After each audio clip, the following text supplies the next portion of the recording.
আসসালামু আলাইকুম। সবাইকে স্বাগত জানাচ্ছি। আমি নাসরুল ইসলাম তন্ময়। শুরুতে বিআরবি কেবল সংবাদ শিরোনাম। বাংলাদেশের সর্বশেষ গুরুত্বপূর্ণ আপডেট সংবাদে আপনাকে স্বাগত। শুরুতেই সংবাদ শিরোনাম, পরে বিস্তারিত। শুরুতেই জানিয়ে দিব, আলহামদুলিল্লাহ, আগের শিক্ষাক্রমে ফিরে যাওয়ার আশ্বাস দিলেন শিক্ষা উপদেষ্টা। নতুন শিক্ষাক্রমকে কার্যকর করা সম্ভব বলে মনে করছেন না অন্তর্বর্তীকালীন সরকারের শিক্ষা এবং পরিকল্পনা উপদেষ্টা অর্থনীতিবিদ ওয়াহিদুদ্দিন মাহমুদ। তিনি বলেছেন, বর্তমান যে শিক্ষা কার্যক্রম রয়েছে সেটি আমরা বাদ দিয়ে পূর্বের শিক্ষাক্রমে ফেরত যাব। এরপর জানিয়ে দিব, রংপুরে শেখ হাসিনা এবং ওবায়দুল কাদের সহ ৭৮ জনের বিরুদ্ধে হত্যা মামলা। রংপুরে বৈষম্য বিরোধী ছাত্র আন্দোলনের ফটো সাংবাদিক আবদুল্লাহ আবু তাহিরের নিহতের ঘটনায় সাবেক প্রধানমন্ত্রী এবং আওয়ামী লীগের সভাপতি শেখ হাসিনা সহ ৪০ জনের বিরুদ্ধে হত্যা মামলা আজ দায়ের করা হয়েছে। এদিকে বাংলাদেশে হিন্দু নির্যাতন নিয়ে গুজব ছড়ানো হয়েছে। বিবিসির প্রতিবেদন। বাংলাদেশে চলমান রাজনৈতিক পরিস্থিতি নিয়ে ভারতের কয়েকটি মিডিয়া যেমন রিপাবলিকান বাংলা সহ কয়েকটি মিডিয়া বাংলাদেশে সংখ্যালঘুদের উপর হামলা হচ্ছে বলে বিভিন্ন প্রকার সাম্প্রদায়িক গুজব ছড়াচ্ছে। এগুলোর বিষয়ে প্রতিবেদন প্রকাশ করেছে বিবিসি। তারা বলছে, বাংলাদেশে কোনো সংখ্যালঘু সম্প্রদায়ের উপর কোনোরকম হামলা বা নির্যাতন হচ্ছে না, শুধু শুধু ভারতীয় মিডিয়া গুজব ছড়াচ্ছে।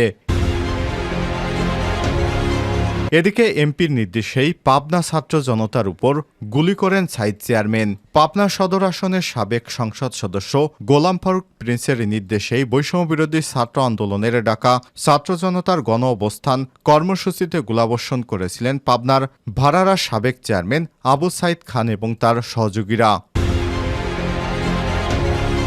এদিকে আজ থেকেই সমস্ত বিশ্ববিদ্যালয় খুলে দিয়েছে। সরকারি বেসরকারি সমস্ত বিশ্ববিদ্যালয় সহ সমস্ত শিক্ষা প্রতিষ্ঠান আজ থেকে পাঠদান কার্যক্রম শুরু করেছে। এবং সর্বশেষ জানিয়ে দিব, গাজীপুরের কাশিমপুর কেন্দ্রীয় কারাগার থেকে পালানো 203 জন আসামি এখনও ধরাছোঁয়ার বাইরে।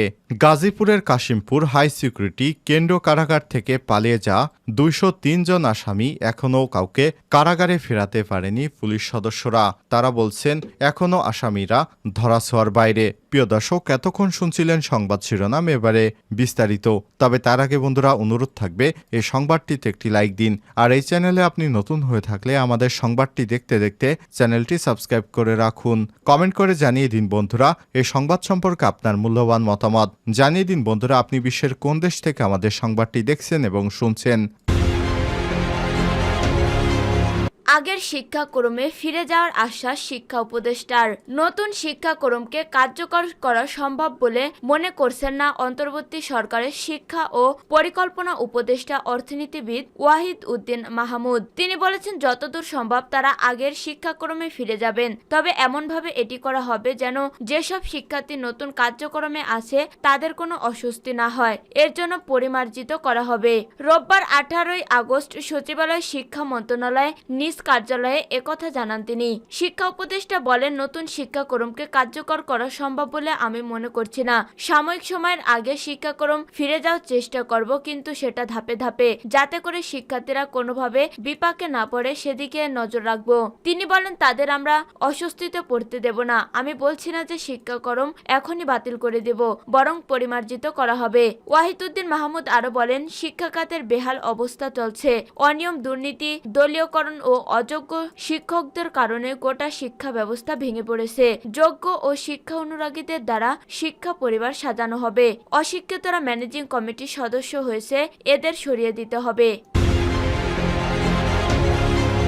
রংপুরে শেখ হাসিনা, ওবায়দুল কাদের সহ ৭৮ জনের বিরুদ্ধে হত্যা মামলা। রংপুরে বৈষম্যবিরোধী ছাত্র আন্দোলনে ফটো সাংবাদিক আবদুল্লাহ আবু তাহিরের নিহতের ঘটনায় সাবেক প্রধানমন্ত্রী ও আওয়ামী লীগের সভাপতি শেখ হাসিনা সহ ৪০ জনের বিরুদ্ধে হত্যা মামলা দায়ের করা হয়েছে। রোববার সকালে আবু তাহিরের বাবা Abdul Rahman Rangpur metropolitan judicial magistrate আদালতে এই মামলা করেন। রংপুর জজ কোর্টের আইনজীবী ASM মাহমুদুল হক সেলিম এই তথ্য নিশ্চিত করেন। বৈষম্য বিরোধী ছাত্র আন্দোলনে গত 19 জুলাই আব্দুল্লাহ আলী তাহির গুলিতে নিহত হন। তার হত্যা মামলায় সাবেক প্রধানমন্ত্রী শেখ হাসিনাকে প্রধান এবং সাবেক সড়ক পরিবহন ও সেতুমন্ত্রী ওবায়দুল কাদের 2 নম্বর আসামি করা হয়েছে। সাবেক স্বরাষ্ট্রমন্ত্রী আসাদুজ্জামান খান কামাল, সাবেক আইনমন্ত্রী আনিসুল হক, সাবেক পররাষ্ট্রমন্ত্রী হাসান মাহমুদ, সাবেক বস্ত্র ও পাট মন্ত্রী জাহাঙ্গীর কবির নানক সহ 40 জনের নামে মামলা দায়ের করেন। একই সাথে রংপুর রেঞ্জের সাবেক ডিআইজি আব্দুল বাতেম, সাবেক পুলিশ কমিশনার মোহাম্মদ মনিরুজ্জামান, অতিরিক্ত police commissioner Uttam Kumar Pal, ADC crime Utpal Kumar রায়, এডিসি নুর ইসলাম পটোয়ারি, কোতোয়ালি থানার ইনচার্জ মেনতাসির বিল্লাহ, মহানগর আওয়ামী লীগের আহ্বায়ক ডাক্তার দেলাওয়ার হোসেন সহ আরো কয়েকজনকে আসামি করা হয়েছে। এদিকে ফল ব্যবসায়ী মেরাজুল হত্যা মামলায় পুলিশের ঊর্ধ্বতন কর্মকর্তা সহ 11 জনকে আসামি করে মামলা হয়েছে। মেরাজুলের মা আম্বিয়া বেগম মামলাটি দায়ের করেন।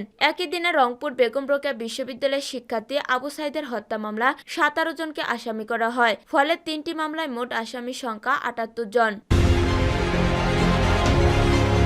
বাংলাদেশে হিন্দু নির্যাতন নিয়ে গুজব ছড়ানো হয়েছে। বিবিসির প্রতিবেদন, বাংলাদেশে ভয়ঙ্কর সহিংসতা হচ্ছে, বাড়িঘর পুড়িয়েছে এবং কান্না জড়িত কণ্ঠে নারীরা সাহায্যের আবেদন করেছে, এমন মর্মান্তিক সব ভিডিও সামাজিক যোগাযোগ মাধ্যমে ঘুরছে। শেখ হাসিনা সরকারের পতনের পর বাংলাদেশে হিন্দু গণহত্যা চলছে দাবি করে অনেকে সেই ভিডিওগুলো শেয়ার করেছে, যাদের অগ্রভাগে রয়েছে উগ্র ডানপন্থীরা। তাদের একজন স্টিফেন ইয়াকসিলি লেলন, যিনি সামাজিক যোগাযোগ মাধ্যমে টমি রবিনসন নামে পরিচিত।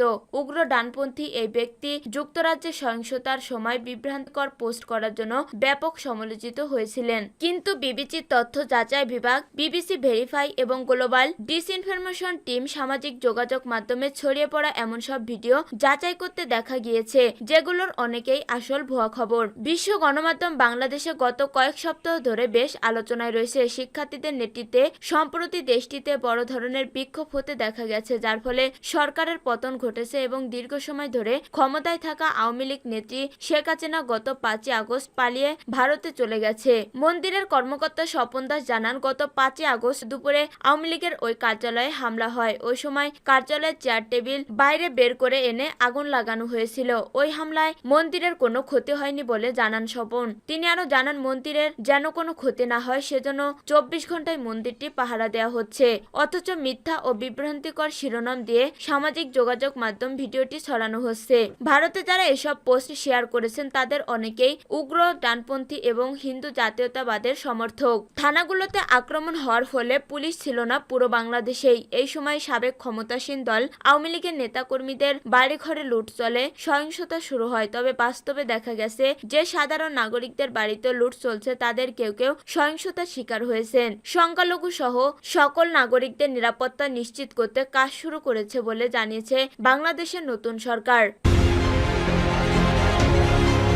এমপির নির্দেশেই পাবনায় ছাত্র জনতার উপর গুলি করেন সাইদ চেয়ারম্যান। পাবনা সদর আসনের সাবেক সংসদ সদস্য গোলাম ফারুক প্রিন্সের নির্দেশে বৈষম্য বিরোধী ছাত্র আন্দোলনের ডাকা ছাত্র জনতার গণ অবস্থান কর্মসূচিতে গুলি বর্ষণ করেছিল পাবনার ভাড়ার সাবেক চেয়ারম্যান আবু সাইদ খান ও তার সহযোগীরা। রোববার 18 আগস্ট দুপুরে গণমাধ্যমের কাছে এই তথ্য জানান গুলিবর্ষণকারী আবু সাইদ খানকে গুলি এগিয়ে দেয়া সহযোগী সোহেল খান। এর আগে রোববার ভোরে পাবনায় সদরের নলদাহ এলাকায় অভিযান চালিয়ে তাকে গ্রেপ্তার করে র্যাব। সোহেল খান গণমাধ্যমকে জানান, তারা ওই দিন 4 আগস্ট পাবনা শহরের গোডাউন মোড়ে অবস্থান করেছিলেন। কিন্তু এমপি প্রিন্স তখন ফোন করে সাইদ চেয়ারম্যানকে। ওই ফোনে পাওয়ার পরই সাইদ চেয়ারম্যান সবাইকে সাথে নিয়ে গিয়ে শহরের দিকে আসে এবং গাড়ি থেকে নেমে শিক্ষার্থীদের উপর গুলি করে। পরে শিক্ষার্থীরা এগিয়ে এলে তারা শালগাড়িয়া হয়ে পালিয়ে যায়। এর আগে রোববার 18 আগস্ট দুপুরে র্যাব 12 পাবনা ক্যাম্পে এক সংবাদ সম্মেলনে কোম্পানি কমান্ডার মেজর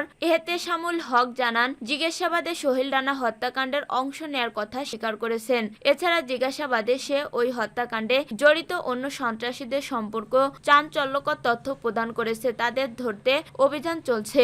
উল্লেখ্য, গত 4 আগস্ট বৈষম্য বিরোধী ছাত্র আন্দোলনের ডাকে পাবনা শহরের ট্রাফিক মোড়ে ছাত্র জনতার শান্তপূর্ণ গণ অবস্থান কর্মসূচি চলছিল। দুপুরের দিকে হঠাৎ করে পাবনার ভাড়ারা ইউনিয়নের সাবেক চেয়ারম্যান ও উপজেলা আওয়ামী লীগের কলেজের সাংগঠনিক সম্পাদক আবু সাইদ খান ও তার সহযোগীরা এলোপাথারি গুলি বর্ষণ করে। এতে ঘটনাস্থলেই দুজন শিক্ষার্থী নিহত হয়। এরপর দ্বিতীয় দফায় সাবেক সংসদ সদস্য গোলাম ফারুক সহ আওয়ামী লীগ নেতাকর্মীদের গুলি বর্ষণে বেশ কয়েকজন শিক্ষার্থী গুলিবিদ্ধ হয়।